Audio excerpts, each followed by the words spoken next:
So let's get started. So thank you everyone for joining. I know some people are sipping their coffee in the morning. By us, it's 5:30 p.m. Um, but let's get started. So um, my name is Lev Blinder. In 2002, I made Aliyah with my family from New York to Beit Shemesh. So I may have decent English, but at the end of the day, I'm Israeli. I grew up here in Israel. So if I have some mistakes with my English, forgive me for that. Over the years in the Israeli real estate market, I realized that it's very complex for Jews around the world to purchase properties here in Israel. And I founded IL 360 to bridge that gap and to give our clients a 360 package of services that meet all their real estate needs to purchase a property. And we make it much easier and simpler.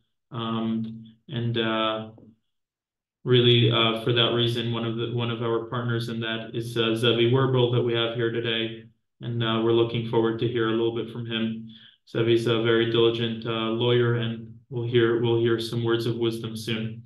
Um, so at IL 360, we really take pride in our exceptional availability, our exceptional customer service, and we're really experts in the Beit Shemesh and Carmei Gat especially markets, and we're here to show you this incredible development of Carmei Gat.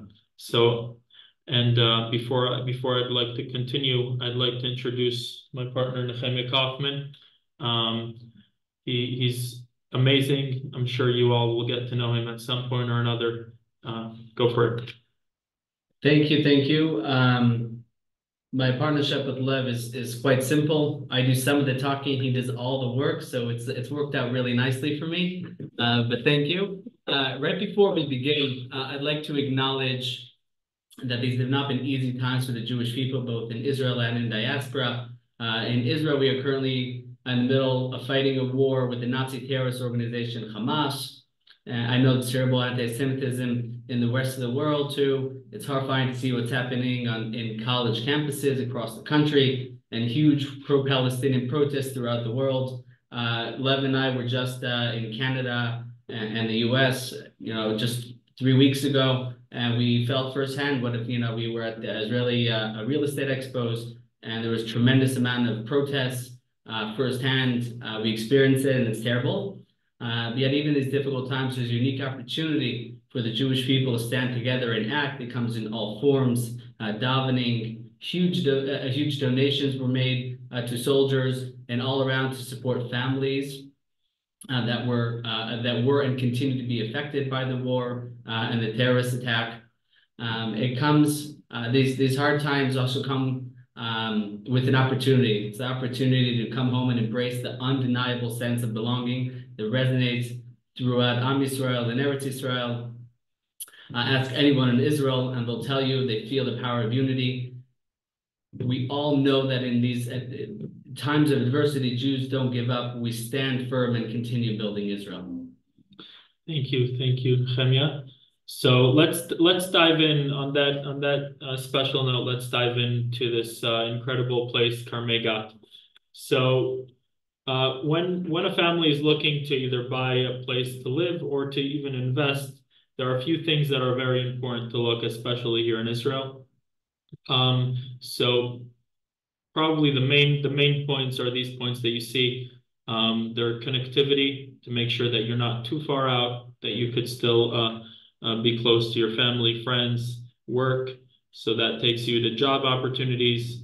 You want to live in a nice community with good people. You want to make sure you have quality education.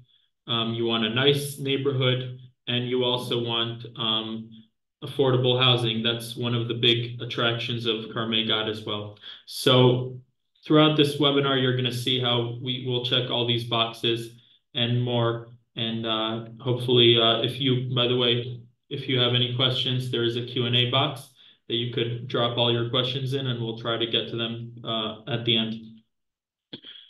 So let's just see the location. This is a map of Israel, and let's see the location of Kiryat Gat, Carmei Gat. So you see Kiryat Gat on the bottom. Carmei Gat is a neighborhood of Kiryat Gat. We'll see that in a minute. You see Tel Aviv on the top of your screen. Modi'in on a little bit more to the right. Jerusalem, Beit Shemesh, and then a very key point is Route 6. This red line in the middle of the map. Route 6 is basically a road that goes connects Israel from north to south, and it passes right by Kiryat Gat, just a few minutes drive from our development. So that's a very key point. You also have the train that goes directly from Kiryat Gat to Tel Aviv. They're actually building a new train station, and we'll speak about that in a second. So here, this is Kiryat Gat. This is the town of Kiryat Gat. It's been around for decades. And then a few years ago, they built this new community, Carmei Gat, which you see here in red. In Carmei Gat, they're building a new train station. But the current train station, you see it right down here. This is the current train station. It takes 38 minutes to get from there to Tel Aviv. To get to that train station, there are several ways to go. You could either take buses that just go up and down this main road all day. You could also take an electric bike. You could drive there. It's very close. But soon there will be a train 7-minute walk from our development. Our development is in this square right over here, and we're going to be 7 minutes away from the new train station, which is amazing. You also have Highway 6, which we pointed out right over here on the right. This is Highway 6. And then there is something very cool that Kiryat Gat has, which is Intel. Most of you probably heard of Intel. Most of you who are connected to this webinar are probably using an Intel chip, most probably. But this Intel is the largest employer aside from the government in Israel. They built a company for $10 billion here in Israel, and they just pledged an additional $15 billion to their company, and their main plant in Israel is right over here in Kiryat Gat, which is just right by our new neighborhood Carmei Gat, and very close to our development. And I believe that once they continue implementing this new investment, this new $15 billion investment that they're investing, it will bring many more job opportunities. So if you're looking to, basically you have an incredible range of job opportunities here. If you just go to Tel Aviv and to the central Israel, you could literally go all the way up north as well with Route 6, down south with Route 6, and you have Intel right by your back door, which is incredible. This will also, if you're looking at it as an investment point of view, this will also, it already has added a lot of value to Carmei Gat that Intel is here, and it will continue as Intel continues growing. Other than Intel, there are other companies. There's Meptagon. Your cousin works at Meptagon, I think, and there are a few other companies as well. So now that you see this triangle, this red triangle up here, so we're going to dive into the triangle, which is the Carmei Gat neighborhood. So it's a very well-developed neighborhood. It's flat, which is very interesting, unlike Jerusalem, Modi'in, and those areas. This is a completely flat neighborhood. It's beautiful. It's clean. The city has put a tremendous amount in developing this neighborhood, and they will continue developing this neighborhood. There's quality education. The schools are all built, or most of them are all built. You have community centers. You have shuls. So if we talk about the community, there's Anglo, besides for the other communities that exist here, there's an Anglo community that consists of around a little over 200, maybe almost 250 families today. And there are many more that have bought in Carmei Gat or are moving to Carmei Gat. It turned into one of the destinations for Olim today. It used to be a little bit of a younger demographic, and now that we were in the States, we spoke to many people who have bought there and are buying there, also from a little bit of the older demographic as well, which is very interesting because it's a gorgeous place, and slowly but surely it's turning into one of the I would say, main locations for the Anglos to buy in. So that's very cool. You have shopping malls here. You have local stores. You have everything here. There are lots of parks. You see this park right over here. This large park that you see. We'll show it in a second. And we're right in the middle of everything. Just try to remember these two traffic circles for one of the next slides.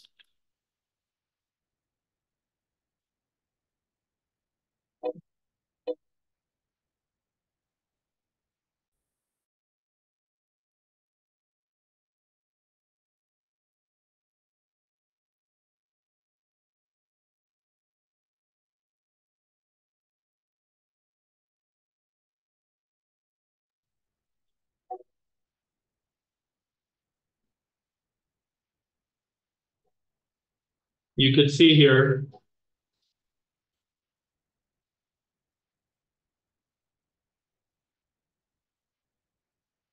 let me just stop this for 1 second. That way we'll explain the context here. This is a existing park in Carmei Gat. This is drone footage that we took. This is an existing park. You have a track, you have full soccer fields, basketball courts, tennis courts, actual beach volleyball. You have wall climbing, indoor, outdoor wall climbing. You have a ropes course, and it's just incredible. You have a few more features here as well. And besides for this large park, the whole city is filled. You also see there's a large children's park in the back.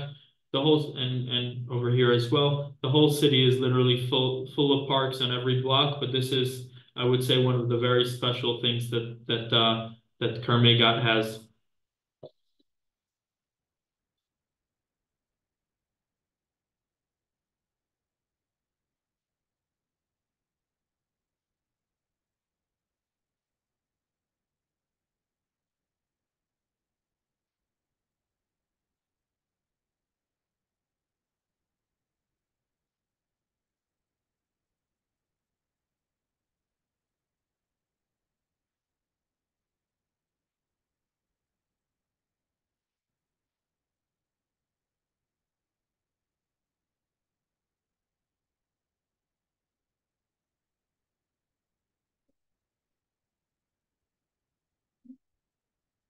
This is our development right over here, right back here.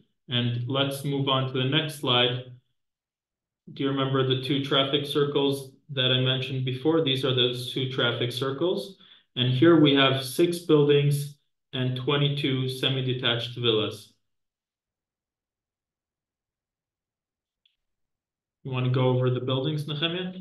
Sure. So this is so we at IO360 teamed up with Bemuna to exclusively market and sell the Carmei Gat Special project.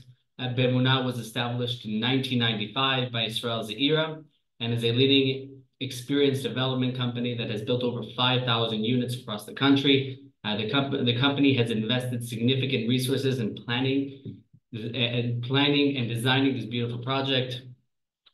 Lev and I have worked with Bemuna for a bunch of years now. This is actually our 3rd development we've been working with them on. It's a really, really nice development. As you can see, this is a rendering, 3D rendering of the 6 buildings. We have 2, 3, 4-bedroom apartments, garden apartments, and penthouses. There's a whole range of apartments, so whatever you need, we can fit. We also have semi-detached villas we'll see in a second. But Bemuna is a really wonderful company. Lev and I actually purchased apartments from them in the past, so we've had a good experience with them, and we're very excited. So this is a 3D rendering of the semi-detached villas. The villas consist of 5 bedrooms, 2,200 square feet or 209 square meters. There's a beautiful garden. It has a double ceiling in the living room, actually. 947 square foot or 88 square meter rooftop, which is very cool, a very cool feature. You could also add a pool and a basement, which enlarges the house, the villa, to be about 3,000 square feet, if not a little bit more, which is very cool. this villa comes with very high technical specifications. And if you're interested in something like this, you should speak to us afterwards, and we'll give you the full plans and all the information involved. So this is once we spoke about the villas. Now we're going to speak a little bit about one of the apartments. We'll just give you an example. This is a 4-bedroom apartment. You walk in, you have your living room, dining room, and kitchen. You have a porch off of the living room. You have a storage unit connected to the living room, which is very cool. The storage unit is 7 square meters or 75 square feet. This is an example apartment. We have different sizes as well, but just for reference, a 7 square meters is like a small room. It's not a bedroom size, but it's a little bit smaller. It could be used as an office, a pantry, or whatever you'd like. So that's very convenient. You also have a guest bathroom, main bathroom, and a master and 4 bedrooms. So this is a classic 4-bedroom apartment. It's 1,313 square feet or 122 square meters.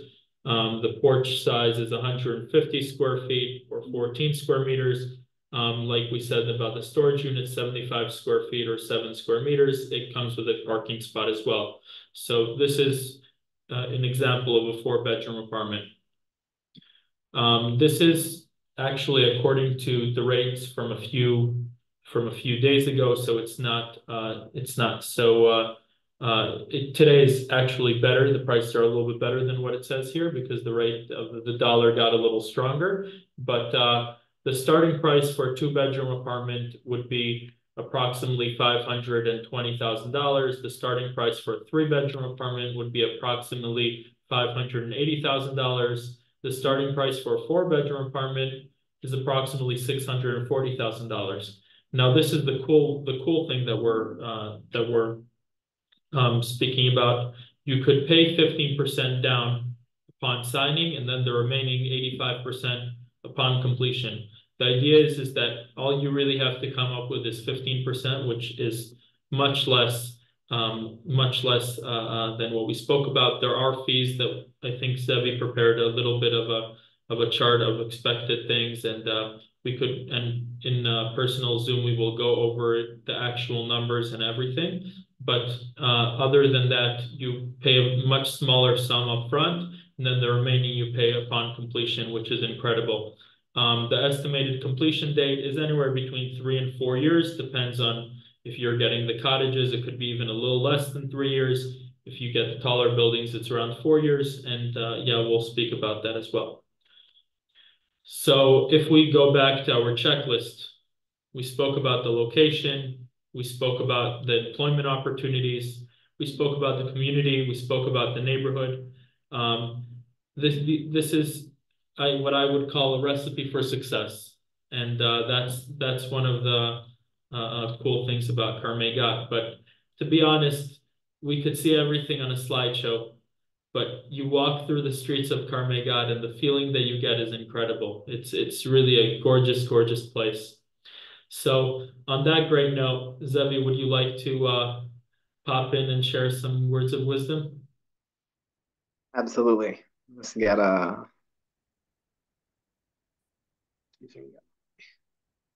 slideshow up. How do I upload it, love?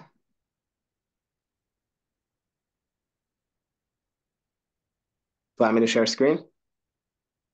1 second. Could you share it, or should I here?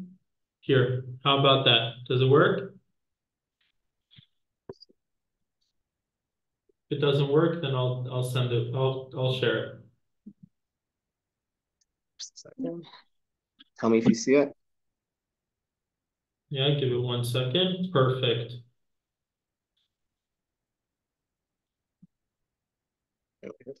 Okay, you see it?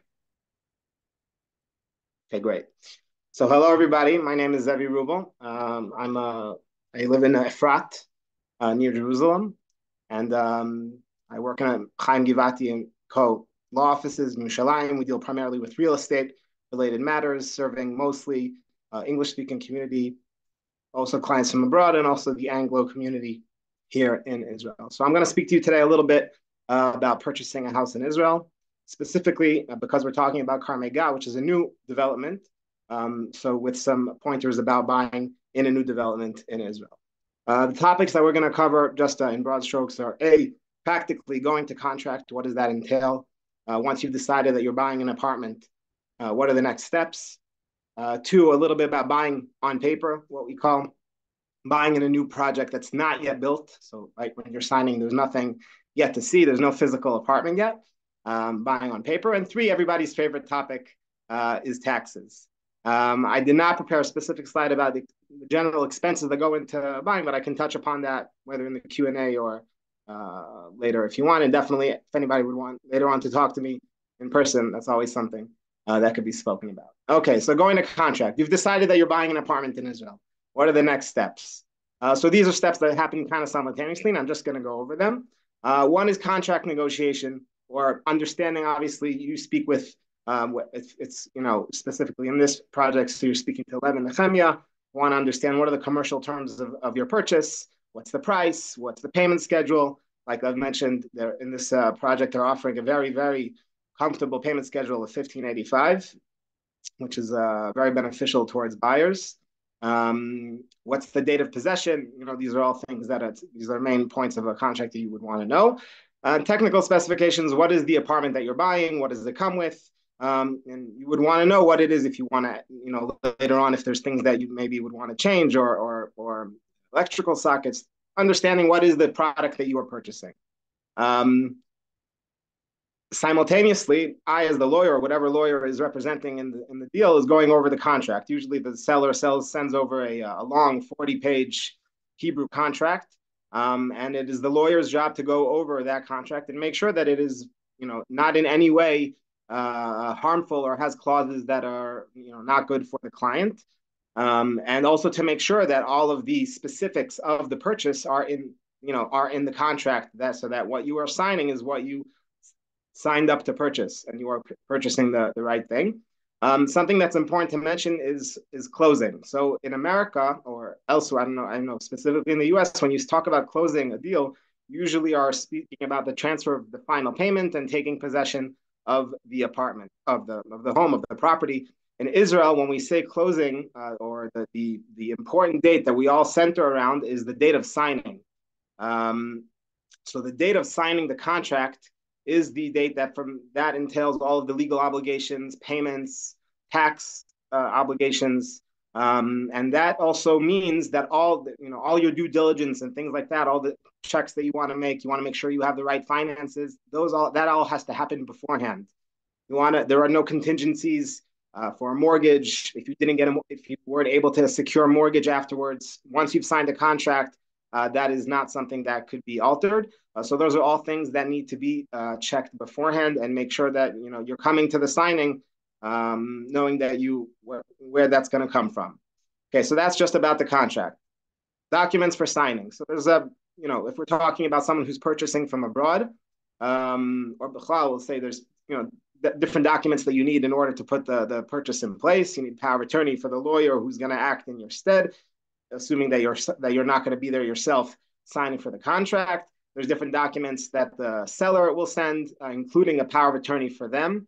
And when you're buying from a contractor, from a developer, their sellers usually take care of registering the apartment and the building as a condominium, and all the different rights in the individual units in the different buyers' names.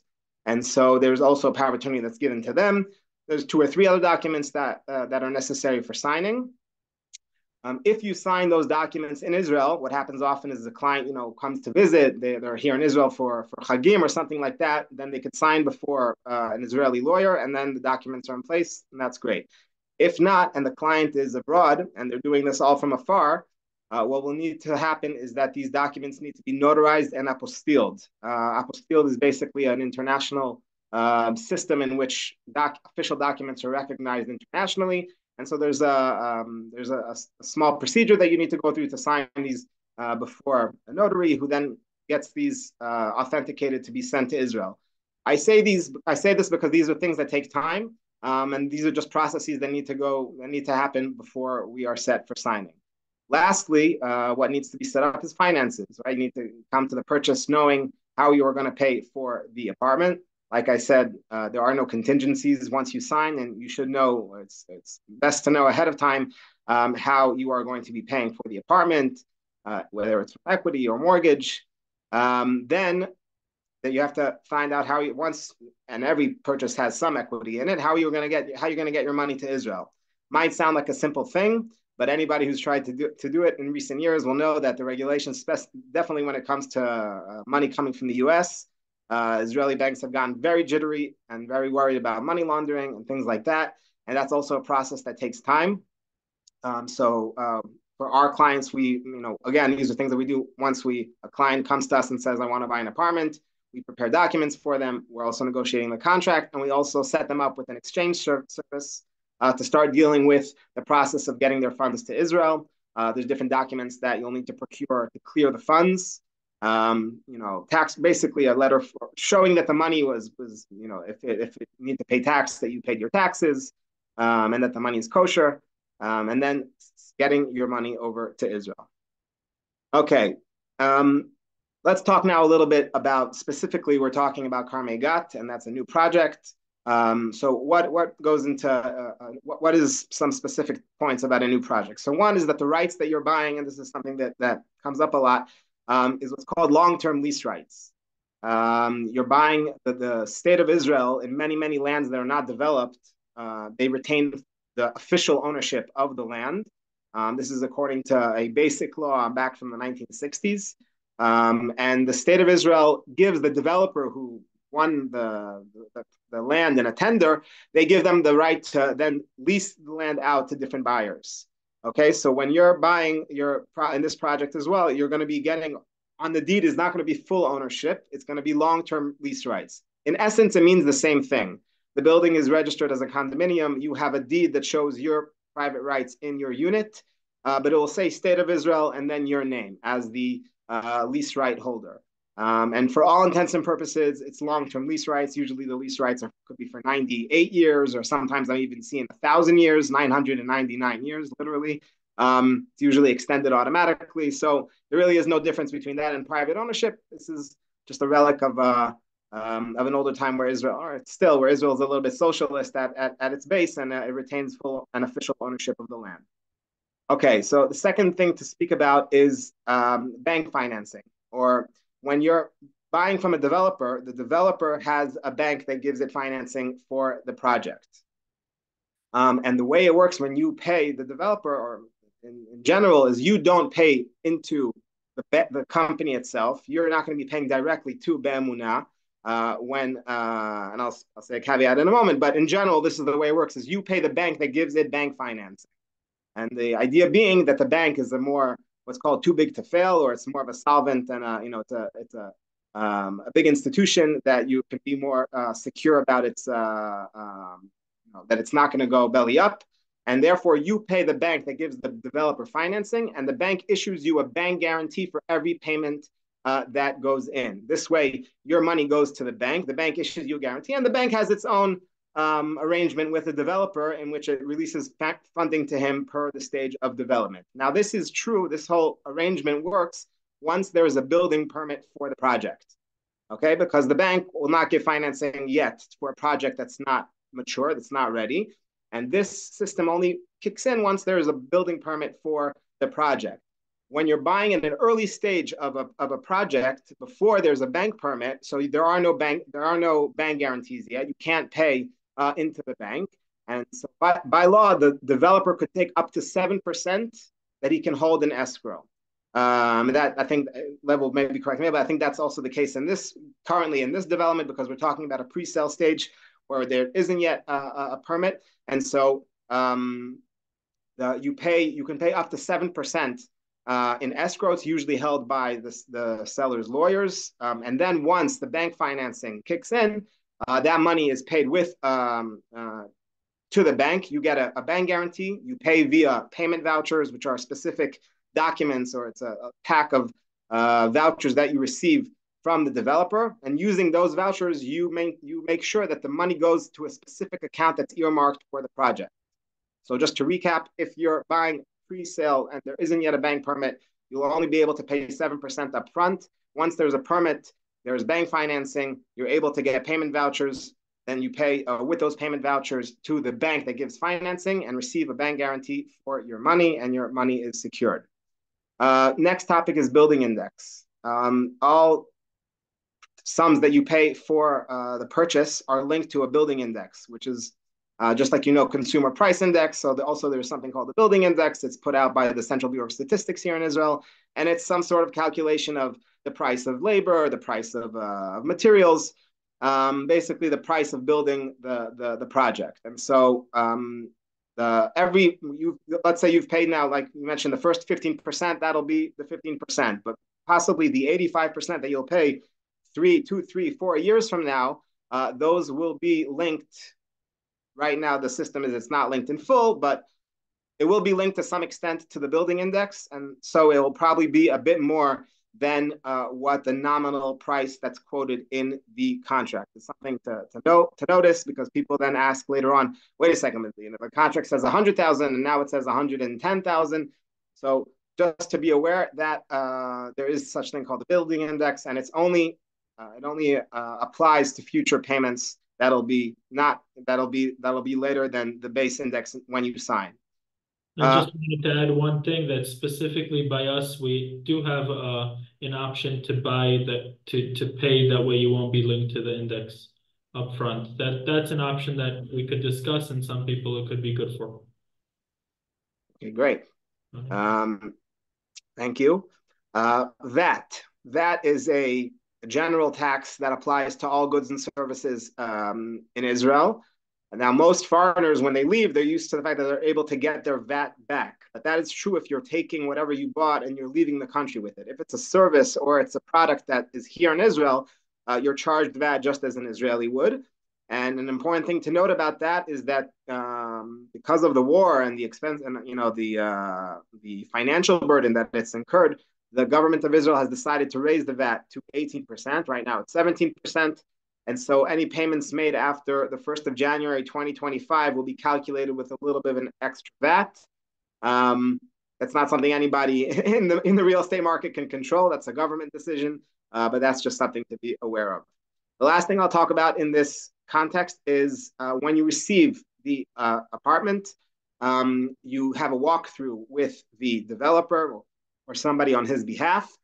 You go through the apartment to see that it was built according to according to the technical specifications, and the way, the things that you chose, they're there, and that the apartment is as it should be, and to record any defects that you might find in the apartment. There's a protocol that's written up in that walkthrough, and the developer extends a warranty to the apartment, to many different the systems in the apartment, the water system, electricity, things like that, walls, leakage.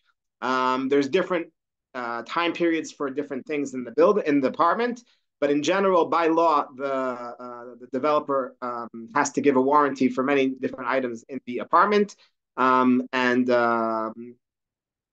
can discuss it, so I'm not going to go into the nitty-gritty what exactly for how many years, but each different thing. But in general, a developer who gives over an apartment, many of the things are under warranty. And that's important to know, because if you find things that are, once you walk into the apartment and there are things that are not exactly as you expected them to be, for a good part of them, the developer will be mandated to take care and fix them. Okay, so our favorite slide is taxes. Taxes when you purchase real estate here in Israel. The main tax that you will meet as buyers is the purchase tax. Purchase tax is due on any purchase of an apartment. So the purchase tax, like I said, if I'm going back to my original slide, the defining date in the transaction is the date of signing. And so the purchase tax is calculated from that date as well. By law, you have to report the deal within 30 days of signing. And the default is to pay the purchase tax within 60 days of signing. Okay, so report within 30 and due within 60. I'll jump to the last point here, section 51, which is to say that there is a possibility, and definitely in the case here with the 1585 payment schedule, it applies, that you could defer the purchase tax until you've paid 50% of the purchase price. So in essence, if here you're only paying 50% upfront, in theory, you could defer paying the purchase tax until the end of the deal when you've paid 85%. In other words, for another 2, 3, 4 years. However, what that deferral means is that the tax authority won't come collecting and they won't, strap any fines on you, but the tax, whatever you have to pay, will be linked to the consumer price index and to a certain interest rate.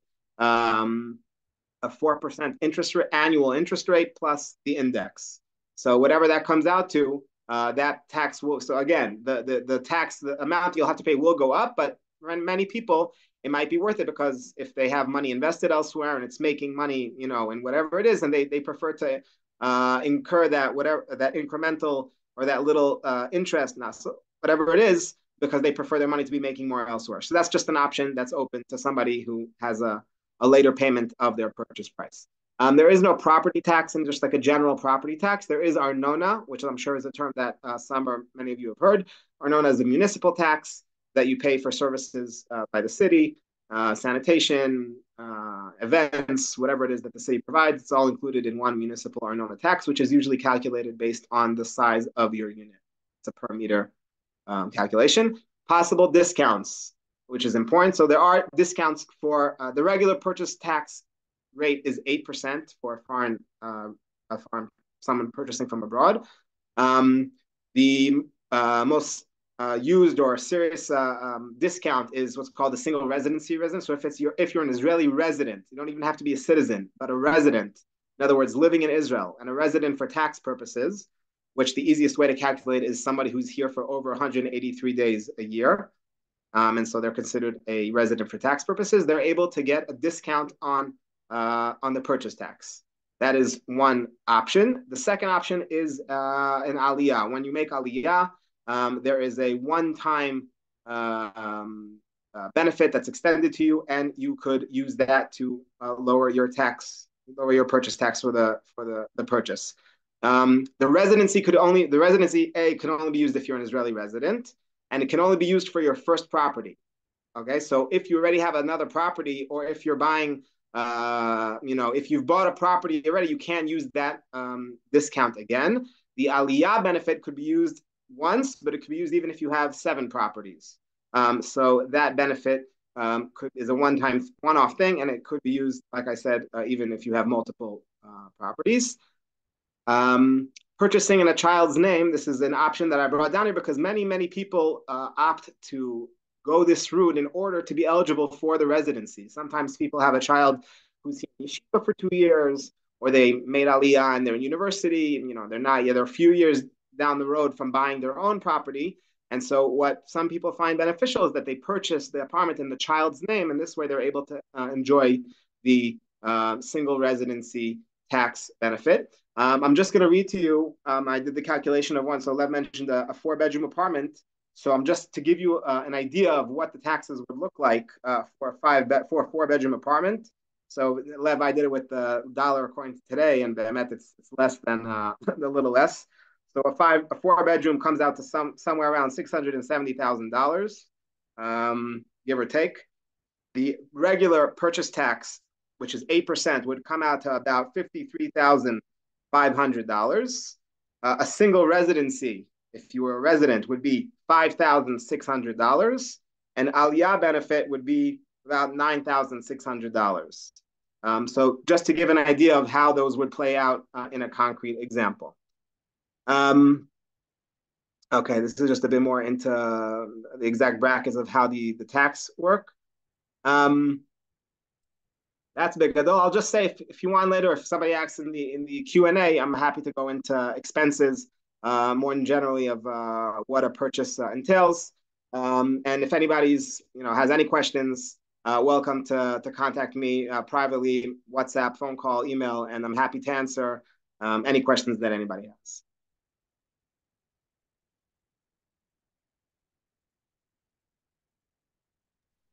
Perfect. Okay, great. Does anyone have questions? You could write it up. I see some people asked, where's the Anglo Community Center. So if we actually go up a few slides over here, sorry, one second.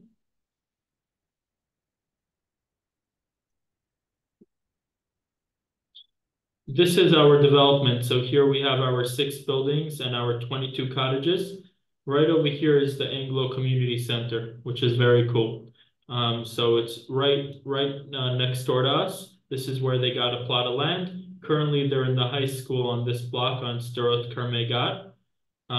So currently they're about 2-minute walk, and they're going to be about a 1-minute walk from us once they have their building up. The property tax is someone asked here, is the property tax payable at the same time as the 15% initial deposit? Yes, the property tax is payable. Do you want to answer that, Zevi? I'll say, just to be exact, it's a purchase tax, so it's not a tax that you tax the property, annually or something like that. It's a one-time tax that you pay for the purchase, and like I said, that's due. The default date is 60 days from signing. That's when it's due, or unless you, for whatever reason, it's financially it makes sense for you to defer that payment until you've paid half of the purchase price. So if you're only paying, if you've paid 15% and you're only going to be passing the 50% threshold 2-3 years down the line, you legally do have the option of deferring the payment until then.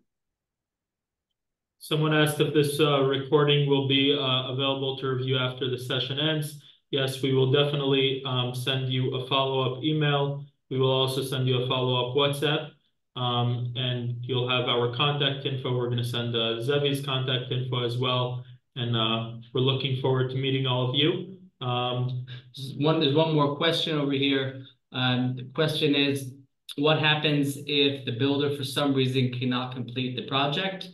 Zevi, would you like to answer? Sure. So, like I said, the system that I spoke about beforehand of the bank guarantees was really born out of like a situation where they had, I think, early years back, where you had developers who folded, and basically with the money of many purchasers who put their money into a specific company, and it went belly up. And so you pay your money into the bank. Your money doesn't go to the developer itself. So while the building is progressing, you have a bank guarantee which is worth money. It guarantees whatever sum you've paid. Now, let's say for whatever reason, and the bank releases the money to the developer per stages of development. So it has its own checks and balances on the developer. And obviously, it's also looked into the project before it authorized bank financing. So there's a level of oversight there that the bank takes in order to maintain that the project will go forward. Let's say in the event, which is more rare these days, that a developer in the middle of a project goes bankrupt or something like that. So one of two things happen. First, which is the probably more likely to happen, is that the bank will bring in a different contractor to finish the job. Because the bank in the end, he holds the rights over. He has the land mortgaged to him. The developer has to mortgage the land to him, and he will bring in a different contractor to finish the job. In the event that also doesn't happen or something like that, you have the bank guarantee, and you're able to execute that guarantee and ask for your money back. That's the gadol. So the idea is that your money is secure throughout the process, and at the end of the Either day, way, yeah. this bank guarantee makes sure that every dollar that you pay in, you'll get back in any event, or at least you'll get the apartment. Get your apartment. So, yeah. Okay, great. Thank you so much. Thank you everyone for participating, and we will, like I said, we will send you the follow-up email. Thank you so much, Zevi. For hosting. I do see someone asking if there's a rental marketplace. What we do have is we have a management team that manages the apartments for people from abroad, and they could deal with the rentals as well. But currently, I know a lot of people in the area use something called Yad, which is an online marketplace to do different things, and one of their large businesses is rentals. And what I was told from people who have apartments in Carmei Gat, from the moment that you put it on Yad, within about a week it's taken. So the rental market is pretty strong in Carmei Gat. Okay, So on that note, thank you so much, everyone. And Zevi will be in touch, and hope to see you guys all on Zoom calls. Well, Zoom calls and in Israel. So if you're And in in Israel, Israel, if you're in Israel, we have a very nice office in Carmei Gat. Yeah. yeah, welcome. All right, take care.